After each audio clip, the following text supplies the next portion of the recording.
Hai, jumpa lagi dengan saya, Kim di Inspirations by the Terrace. Kembali saya akan memberikan topik menarik ya untuk teman-teman yang sedang belajar menulis, yaitu untuk menambah wawasan kita dalam menulis. Karena yang namanya wawasan itu perlu kita tambah. Tujuannya apa? Supaya kita bisa lebih kaya dalam hal dalam hal kosakata, dalam hal vocabulary. Semakin banyak pengetahuan kita akan kata-kata, istilah, itu akan semakin memperkaya tulisan kita. Di samping itu, seorang penulis juga perlu banyak tahu, walaupun mungkin tidak perlu sampai mendalam ya, karena ketika kita menulis mungkin ini menulis bukan tulisan ilmiah, berbeda dengan ketika Anda menulis jurnal ilmiah ya, suatu ilmu tertentu, maka Anda harus fokus di ilmu tersebut dan benar-benar menulis berdasarkan data, sumber buku dan jurnal yang teman-teman baca. Nah, kali ini saya lebih fokus kepada menulis feature artikel yang umum aja, bukan sesuatu yang ilmiah. Tetapi itu pun kita perlu banyak membaca. Nah, bagaimana salah satunya cara? Nah, sedangkan kalau kita banyak membaca, itu kan kita perlu banyak membeli buku. Nah, ini yang jadi problem. Karena kalau kita membeli buku, tentu dengan budget yang terbatas akan kesulitan. Nah, saya akan memberikan kiat ya, cara untuk menambah wawasan, menambah bacaan kita tanpa harus membeli buku. Ya, bukan berarti kita tidak boleh membeli buku, boleh beli buku, tapi kita beli buku tentu pilih-pilih ya, artinya benar-benar yang benar-benar kita mau baca. Nah, caranya gimana? Caranya sebenarnya adalah Windows browsing. Ke toko buku, main ke toko buku, kemudian baca buku di situ, mungkin spend waktu kira-kira 2-3 jam di toko buku membaca gitu ya. Kita tidak perlu membaca satu buku full gitu ya. Kalau ada buku yang menarik, baca mulai dari cover depan, kemudian kata pengantar ya, daftar isi, lalu bagian belakang buku. Itu juga membantu ya teman-teman untuk cepat menggrab apa yang perlu dipelajari. Oke, contoh saya punya buku ini ya, Harry Potter, dengan judul And the Philosopher's Stone. Nah, buku seperti ini kalau saya biasa akan membacanya hanya cover depan ya kan, cover depan, kemudian saya melihat sekilas beberapa buku, beberapa halaman depan, lalu daftar isi ya, contents ya kan, kemudian cover belakang juga ya, kemudian kalau ada cerita tentang pengarangnya J.K. Rowling di sini, itu saya juga suka baca. Ini menambah pengetahuan juga. Nah, kemudian saya akan melihat halaman by halaman. Cuman ini kan sebenarnya novel ya. Kalau buku yang buku ilmiah itu akan sangat membantu untuk menambah pengetahuan teman-teman sekalian ketika membaca daftar isi. Nah, dari daftar isi itu kita bisa mendapatkan gambaran cukup lengkap tentang isi buku yang akan kita baca tersebut sebenarnya, tanpa harus kita membaca seluruh isi buku. Sekarang saya memberikan kiat ya, bagaimana caranya di saat pandemi saat ini seperti ini, kita bisa tetap punya akses ke toko buku virtual. Nah, caranya adalah kalau saya di komputer Mac saya itu menggunakan saya punya yang namanya Books ya. Ini aplikasi bawaan dari MacBook. Tapi sebenarnya kalau Bapak Ibu punya aplikasi yang lain ya, misalnya menggunakan komputer yang Bapak Ibu pakai itu bukan Mac, bisa menginstal Google Playbook misalnya. Kemudian ada juga kalau di Android itu Google Playbook, bisa juga menginstal Kindle, aplikasi Kindle dari Amazon. Nah, saya biasa menggunakan aplikasi Kindle. Nah, tapi saya di sini mau memberikan solusi yang relatif lebih terjangkau ya, yaitu aplikasi book ini. Nah, biasanya di aplikasi buku ini itu sudah ada sejumlah buku yang sifatnya gratis. Nah, seperti ini nih, ada kisah tentang Les Miserables. Ini satu buku full bisa kita baca secara gratis ya. Seperti iPad at Work ya, A Visit to Java, ini juga sifatnya bisa dibaca tanpa kita harus membeli bukunya, tanpa harus purchase. Nah, jadi tinggal di browse, kemudian tinggal di download seperti itu ya. Ini lagi proses download. Nah, seperti ini. Jadi tampilannya tuh ya udah kayak buku aja, udah kayak buku. Nah, seperti ini. Nah, seperti itu ya. Nah, oke. Sekarang saya akan coba untuk menampilkan buku yang lain ya. Nah, bagaimana kalau saya mau mencari buku yang dengan judul tertentu seperti itu? Nah, di sini ada yang namanya bookstore ya. Nah, bookstore.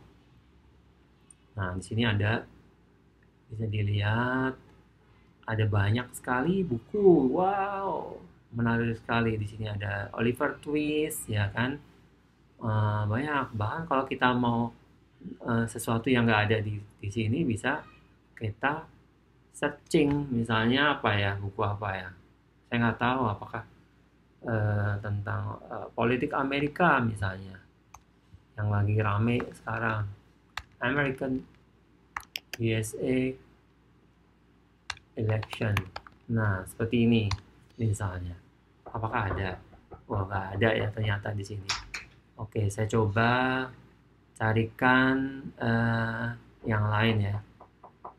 Oke, tadi kita sudah mencari American Politik, ternyata kebetulan tidak ketemu. Di bookstore ini mungkin USA Election tadi ya, saya tidak tahu, mungkin kita ya udahlah politik aja gitu. Nah, ada banyak tuh sebenarnya buku-buku politik, bahkan ada audiobooknya. Nah, kalau saya biasa sih ketika saya mencari buku ya, itu misalnya seperti ini.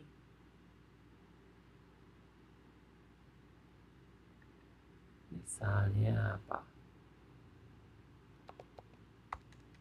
Ekonomi. Oke.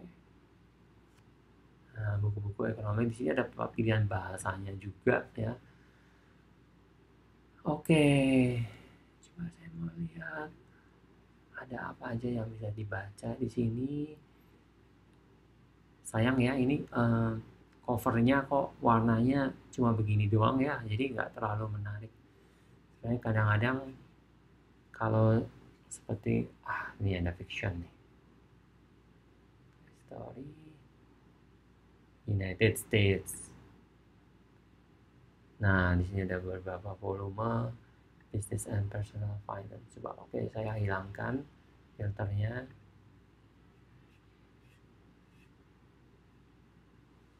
Oke, saya buka lah salah satu contoh lah ya, ini misalnya. Nah, di sini nggak ada keterangan harga. Kadang-kadang kita harus membeli. Nah, tapi kalau yang ini karena tidak ada keterangan harganya, saya nggak tahu apakah ini bisa dibeli secara gratis atau enggak. Tapi seandainya ternyata ini berbayar, ya kan, kita bisa get sampel aja. Nah, ini yang saya mau sampaikan. Jadi pada intinya, Bapak Ibu tidak perlu membeli bukunya. Ya, terserah sih, kalau mau beli juga nggak apa-apa. Tapi sebenarnya tidak perlu. Cukup untuk memperkaya vocabulary kita dan wawasan kita cukup get sampel aja. Jadi get sampel itu sebenarnya pada intinya sama aja ketika kita datang ke toko buku, lalu baca buku, dari satu buku ke buku yang lain, ya, melihat covernya, kata pengantar, nah sudah, nah seperti ini, ya kan, baca covernya nih, The Accumulation of Capital, pengarangnya Rosa Luxemburg, kemudian A Note on Rosa Luxemburg, nih catatan tentang penulisnya siapa sih Rosa itu. Nah, dari sini ketika kita membaca ini ya, kita dapat wawasan baru loh, misalnya nih seperti ini. Rosa Luxemburg was born on 5th March 1870 at Samos, a little town of Russian Poland. Nah, dari satu penggal belum komplit satu kalimat ini aja kita udah dapat, oh ternyata ada kota kecil loh di Rusia, Poland, yang bernama Samos. Nah, seperti itu. Not far from the city of Lublin. Oh, berarti ada kota Lublin juga, dan jaraknya antara keduanya ini tidak terlalu jauh gitu. She came from a fairly well-to-do family of Jewish merchants. Oh, berarti ada pedagang Jewish ya di daerah sana. Mereka ini orang Yahudi. Berarti Rosa ini keturunan Yahudi. And soon showed the two outstanding traits which were to characterize all her life and work: a high degree of intelligence and a burning thirst for social justice, which led her, while still a schoolgirl, into the revolutionary camp, partly to escape the Russian police, partly to complete her education. Wah, jadi ini kita dapat banyak informasi ya, bahwa pada di daerah bernama Russian Poland itu pernah hidup seorang anak perempuan bernama Rosa Luxemburg yang dia hidup, dia lahir di tahun 1870, di mana di usia dia sekolah itu kan berarti kira-kira mungkin sekitar 10 tahun kemudian ya, dari 1870, berarti 1880. Di tahun 1880 itu ada partly to escape the Russian police, partly to complete her education, she went to Swiss. Berarti ada restriction ya di negara itu ketika itu. Nah, seperti itu. Itu kayak menambah pengetahuan kita tanpa kita sadari ya. Dan ini berlangsung, sebenarnya kita baca aja ya, tanpa kita bermaksud untuk menggali informasi banyak-banyak, tapi tanpa disengaja itu masuk ke dalam alam bawah sadar kita, dan itu memperkaya wawasan kita, sehingga ketika kita menulis itu ada aja yang keluar dari pikiran kita dan tertuang dalam tulisan kita. Nah, teman-teman, semoga apa yang saya sampaikan sore hari ini itu bisa menginspirasi teman-teman untuk terus menulis ya, dan terus menambah wawasan dengan cara ya seperti ini, membaca buku dan sebagainya. Informasi itu bisa diperoleh banyak cara, sebenarnya bisa dengan googling dan sebagainya, tetapi kalau saya menawarkan alternatif ini yang relatif lebih bisa dipertanggungjawabkan, karena ada buku yang ditulis oleh seseorang dengan bercucur keringat ya. Mereka menulis buku itu bukan hal yang mudah ya. Jadi kalau mereka sampai bisa melahirkan sebuah buku, itu pasti buku-buku itu sangat berharga, dan isinya bisa lebih dipertanggungjawabkan, dan itu sangat berguna buat teman-teman, buat kita untuk menambah wawasan kosakata, dan juga termasuk kemampuan kita dalam bergramatika, dalam bertata bahasa, sehingga ketika kita menulis kita bisa mendapatkan contoh banyak bagaimana sih cara menulis dialog, misalnya kalimat dialog, kemudian bagaimana kita membedakan kata depan, seperti di video yang saya sebelumnya saya menjelaskan mengenai penggunaan kata depan di, dan dikontradiksi dengan di sebagai awalan. Nah, seperti itu. Oke, saya kira cukup sekian video kali ini. Semoga hal ini menginspirasi. Jangan lupa klik like, share, dan juga subscribe. Dan jangan lupa bunyikan loncengnya.